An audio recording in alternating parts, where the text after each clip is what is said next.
안녕하세요. 박효준의 술술영어 박효준 강사입니다. 반갑습니다. 반갑습니다, 여러분. 네네, 반갑습니다. 지난 시간에 우리가 처음으로 에세이를 배웠고요. 에세이 쓰는 방법. 오늘도 지난 시간에 이어서 역시 에세이를 쓸 거고요. 지난 시간에 혹시 에세이 중에서 어떤 그 장르를 배운지 기억나세요?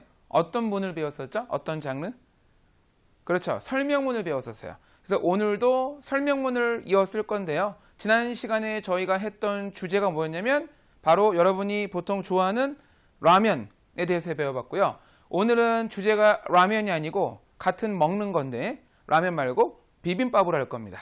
그래서 지난 시간과 이제 오늘 둘 다 설명문을 쓰는데 음식을 두고 이 음식을 이제 어떻게 설명할 건지를 같이 한번 연구해 보도록 하겠습니다. 주제부터 보시겠습니다. 자, 비빔밥은 비빔밥인데 그냥 비빔밥이 아니고 역시 지난 시간처럼 외국인 친구에게 한국 사람 말고 비빔밥 맛있게 만드는 방법 알려주기. 그래서 지난 시간과 오늘 둘 다 만드는 방법을 알려주는 시간이에요. 아시겠죠? 그래서 역시 주제를 두고 이 주제에 필요한 아이디어들을 여기에다가 낙서 비슷하게 정리하고 그 정리한 걸 토대로 이제 우리가 문장도 만들어 보고 같이 아이디어를 문장으로 바꿔도 보고 그런 시간을 가져보겠습니다. 일단은요, 그 서론, 본론, 결론이 있을 때 항상 본론이 제일 양이 많아요. 왜냐면 본론에 실제로 내가 하고 싶은 말을 쭉 전개하기 때문에 아무래도 양쪽으로 많을 수밖에 없는데 그래서 오늘도 역시 본론이 제일 많고요. 그리고 서론이랑 결론 같은 경우는 햄버거로 비유했을 때 윗방과 아랫방처럼 햄버거에 있었을 때 마치 손잡이 역할을 하듯 윗방 아랫방처럼 서론 결론을 일단 기본적으로 이런 게 있다라는 정도의 아주 가벼운 말을 해줄 거고요. 아시겠죠? 일단은 서론에는 오늘 주제를 봤을 때 어떤 말을 하고 싶으세요? 혹시 하고 싶은 말 있으세요? 이런 말을 했으면 좋겠다. 비빔밥이니까 난 이런 말을 던지고 싶다. 바로 그냥 내 주장, 내 방법을 소개하는 것보다는 그래도 상대방과 뭔가 소통되듯이 공감대가 생길 수 있게 이런 말을 하면 어떨까라는 생각 드는 거 있으세요? 왜냐하면 상대방이 비빔밥을 모를 수도 있고 심지어 관심이 없을 수도 있기 때문에 그거를 다 이렇게 끌어와야 되거든요. 그렇죠? 그래서 제 생각에는 비빔밥을 모르는 친구도 있을 거예요. 이 글을 보는 사람 중에. 그래서 비빔밥이 뭔지를 모를 수가 있기 때문에 특히 정말로 외국인이 만약에 읽는다고 치면은 비빔밥 이러면 비빔밥이 뭐지 이럴 수 있거든요. 그래서 비빔밥을 간단하게 소개해 주면 어떨까라는 생각이 들고요. 그렇죠? 그 다음에 비빔밥이라는 게 여러분 생각해 보시면은요. 그냥 뭐 이렇게 밥 넣고 이렇게 비빌 것 같은데 생각보다 종류가 다양한 거 아세요? 비빔밥이라는 것도 그냥 우리가 남은 거 넣어서 먹는 그럼 집에서 먹는 비빔밥도 있겠지만 생각보다 다양하다는 얘기예요. 그래서 비빔밥도 여러분이 원하시면은 꼭 이렇게 하란 법은 없지만 비빔밥의 종류에 대해서 여러분이 설명하셔도 괜찮아요. 자, 이런 식으로 방법이라는 거를 말하기 전에 비빔밥을 소개하거나 비빔밥의 종류를 이렇게 언급해주면 어떤 장점이 있냐면은 상대방이 사전 정보가 없었을 때 알고 들어간다는 장점이 첫 번째 장점이고요. 두 번째 장점은 뭐냐면 내가 내 생각이나 내 아이디어, 그러니까 아이디어를 먼저 말하게 되면 상대방 입장에서는 나를 다짜고짜 믿어주지 못하기 때문에 내가 내 방법을 말할 만큼 비빔밥 주제에 대해서 지식이 있다라는 거를 어필하기에 좋아요. 그래서 나는 비전문가가 아니다. 나름 전문가다. 나름 매니아다라는 인식을 심어주기 위해서 기본 정보를 작성해 주는 게 좋습니다. 그 다음에 비로소 이제 꽃 중에 꽃, 즉 만드는 방법을 이제 말씀을 하셔야 돼요. 그래서 비빔밥 만드는 방법, 이렇게 만들면은 외국인이 좋아할 것 같아요 라는 방법을 꼭 말씀을 하셔야만 이 방법을 토대로 우리가 본론도 작성할 수 있고 궁극적으로 결론까지 작성할 수 있습니다. 아시겠죠? 그 다음에 본론은 어떤 말을 하면 좋을 것 같냐면은 여러분이 말하는 비빔밥, 이 방법 있죠? 이 방법에 대한 조리법이라고도 할 수 있죠. 이 방법에 대한 세부 설명하셔도 좋고요.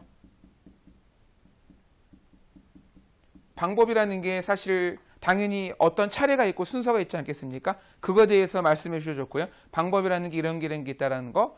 그 다음에 그 방법에서 이 기본적으로 외국인 친구가 이 방법을 왜 좋아할지에 대해서 장점을 정리해 주셔도 좋겠죠. 그래야지 이 글을 읽는 사람이 아, 이래서 좋구나 이렇게 아시겠죠? 그래서 일종의 본인의 아이디어를 말한 상태에서 거기다가 왜 그게 좋은지 대해서 부연 설명을 해주시면 좋을 것 같고, 그다음 마지막 결론에서는 이미 언급이 다 된 상태이기 때문에 그 비빔밥이라는 게, 내가 말한 비빔밥이라는 게 왜 좋은지에 한 번 더 매듭만 지어주시면 돼요. 그래서 마지막 결론에는 여러분이 말씀하셨던 방법 있죠? 그 방법에 대해서 한번 정리해주는 시간을 가지면 좋을 것 같습니다. 아시겠죠? 이 상태에서 우리가 지난 시간처럼 브레인스토밍 한 것 바탕으로 일단 문장에서 문장으로 바꾸는 연습부터 하겠습니다. 그래서 문장 투 문장 보태보도록 하겠습니다. 자, 첫 번째 볼 문장은 요건데요. 지금 보시는 문장이 일단 서론 문장이고, 서론 문단 들어갈 문장이고, 그리고 우리가 문장이라는 거를 짧은 걸 연습했다가 때때로 긴 것도 연습을 해야지 실력이 늘기 때문에 일부러 제가 좀 이렇게 긴 거를 많이 가져왔습니다. 자, 일단은요, 처음에 우리가 비빔밥 은부터 되었지만까지 한번 끊어서 가면 좋을 것 같아요. 양이 워낙 길고, 그죠? 단어도 워낙 많고, 그렇다 보니까. 자, 비빔밥을 먼저 영어로 바꾸면 좋을 것 같은 거는 비빔밥이 주어거든요. 그래서 비빔밥을 먼저 바꿔주시고, 그 다음에 되었다 라고 하는 거를 바꿔주시면 좋을 것 같고. 아시겠죠? 그 다음에 오늘날 세계적인 음식이 되었다. 특히 세계적인 음식.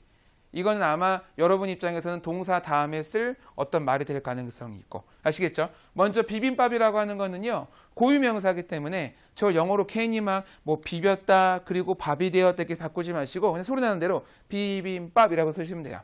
그래서 비빔밥이라고 하시면 됩니다. 굳이 여러분이 억지로 바꿀 필요 없어요. 비빔밥은 고유명사이기 때문에 그대로, 발음 나는 그대로 바꾸시면 되고요. 그 다음에 비빔밥까지 썼는데 이제 되었다를 써야 돼요. 그죠? 되었다라고 했을 때 여러분이 여기다가 is라고 하는 게 좋을까요? 아니면은 becomes라고 하는 게 좋을까요? 어떻게 생각하세요? 되었다. is라고 할까요? becomes라고 할까요? 오케이, become이 좋을 것 같다. 그리고 여러분이 원하시면은 become 말고 became도 괜찮은데, 일단 그 차이보다 이걸 먼저 말씀드리면, 비동사를 쓰면은 원래 그 상태를 말하는 거예요. 그래서 그게 과거에 이런 상태였는지 지금 이런 상태였는지 모르겠지만은 일단 그 상태를 말하는 건데, become을 쓰든 became을 쓰든 쓰시면은 그 상태가 아니었다가 이 상태가 됐다. 즉 변화를 말하는 거거든요.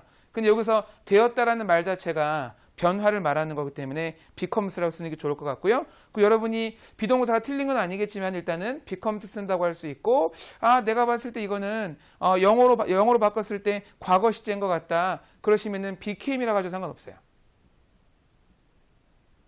아시겠죠? 그래서 becomes라고 하시든 became이라고 하시든 둘 다 좋습니다. 나름 다 논리가 있죠. 그 다음에 세계적인 음식이 되었다는 얘기죠. 그럼 세계적인 음식은 보나마나 food일 거고, 그죠? 세계적인이 뭘까요? 세계적인이라 그러면 뭔가 이렇게 전 세계인이 알만한 음식이죠.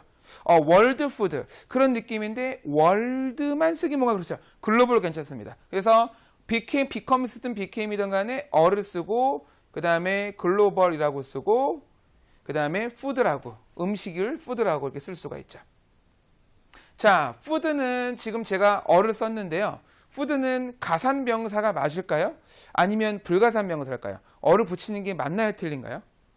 오케이. 푸드라는 거는 어를 붙여도 되고 안 붙여도 됩니다. 그래서 음식이라고 하는 게 여러분이 먹는 거 있죠. 그죠? 말 그대로 먹는 음식을 말할 때는 그냥 세지 않는 푸드를 말하지만 메뉴, 음식의 종류를 말할 때는 어를 붙여요. 아시겠죠? 그래서 여기서 이제 어를 붙여놓은 거예요. 아시겠죠? 그냥 붙인 게 아니었고, 그 다음에 오늘날이니까 여기다 여러분이 today라고 쓸 수 있죠. 자, 그 다음 또 하나, today라고 했을 때 시제를 지금 becomes처럼 현재, became처럼 과거가 있었을 때 어떻게 생각하세요? 둘 다 쓸 수 있을까요? 아니면은 둘 중에 못 쓰는 게 있을까요? today라는 말이 있으니까 못 쓰는 게 있을까요? 아니면 둘 다 괜찮을까요? 어떻게 생각하세요? 네, 둘 다 가능합니다. 그게 포인트예요. today라고 하는 단어는 마치 현재 느낌이 있는데 실제 영어적으로는 과거, 현재, 미래가 모두 가능합니다. 그래서 today 보고서 괜히 여러분이 became 지우거나 그러실 필요가 없어요. became도 되고 becomes도 됩니다. 아시겠죠? 왜냐하면 오늘 안에 과거도 있고 현재, 지금 이 순간도 있고 미래도 있기 때문에. 아시겠죠? 그렇게 바라보셔야 되고요. 그 다음에 많이 나왔기 때문에 어떤 접속사를 더 쓰긴 써야 되는데 그때는 and보다는 but이 낫지 않을까, 그죠? 자, 어쨌든 비빔밥이 이렇게 유명해졌다. 그런데 말이에요. 아직도 비빔밥을 먹어보지 못한 외국인들에게. 그래서 보시면은 아직도 비빔밥을 먹어보지 못한 이라는 이 긴 덩어리가 외국인을 수식해주고 있는 겁니다. 아시겠죠? 이 외국인들. 그 다음에 이런 외국인들에게 나의 조리법을 소개하고자 한다. 이거거든요. 그래서 먼저 나의 조리법을 소개하겠다는 말을 하시면 좋을 것 같은데 여러분이 나의 조리법이라는 말이 좀 어려우실 수 있으면은 그냥 I라고 해도 상관없어요. I. 자, 그 다음에 소개하다가 뭐죠? 소개하다는 뭔가 이렇게 그렇죠. inform도 좋고 introduce도 좋고 그래서 여기다 여러분이 I introduce라고 일단 오늘 한번 해볼게요. 지난 시간에 저희가 inform 해봤기 때문에 introduce 해볼게요. 그럼 여기다가 소개하고자 한다니까 이렇게 하면 소개하다가 되잖아요. 그러니까 뭔가 느낌을 더 살리면 좋지 않을까요? 뭔가 한번 해볼게요 이런 말을 넣으면 좋을 것 같은데 그래서 여러분이 여기다가 원하시면은 I want to 맞죠? 소개하고 싶습니다 라고 말할 수도 있고요. 다르게도 말할 수 있죠. 혹시 아세요? 뭔가 이렇게 I would 그런 거 좋습니다. 그래서 I would like to도 좋을 수가 있어요. 그래서 방금 우리 말씀해 주신 것처럼 I would like to라고 쓰셔도 되고 그리고 would라고 하는 거를 이렇게 약어로 처리해가지고 D로 할 수도 있죠. ID. 아시겠죠? 상관없어요. 그래서 I would like to도 좋고요. 이렇게 말을 해봤고요. 그 다음에 결국 뭘 소개하냐면은 나의 조리법을 소개하셔야 돼요. 그래서 my라는 단어를 써보고요. 그 다음에 조리법이 뭐죠? 지난 시간에 배웠었어요. 조리법. 조리법이 영어로 말하면 recipe. 자, 그 다음에 누구에게 소개하냐면 외국인들에게니까 for. 그 다음에 외국인이라는 게 스펠링이 좀 어려워요. 그렇죠? for, 그 다음에 R-E-R 이렇게 R-E-R, 그 다음에 G-N-E-R-S. 아시겠죠? 그래서 foreigner에게 소개하고 싶다. 그런데 어떤 foreigner? 아직도 비빔밥을 먹어보지 못한. 아시겠죠? 그래서 여기 들어가야 되는 게 일단 who. 제가 who를 써드릴게요. who. 그 다음에 여러분이 써야 되는 게 뭐냐면 아직도 먹어보지 못했다 비빔밥을 이런 식으로. 아시겠죠? 어떻게 할까요? 아직도 비빔밥을 먹어보지 못했다. 먼저 말하면 좋은 거는 아직 먹어보지 못했다. 그 다음에 뭘 못 먹어봤다? 비빔밥을 이렇게. 아시겠죠? 동사를 좋아요. 좋습니다. who 여러분이 써주신 게 who have never 그 다음에 eaten 좋아요.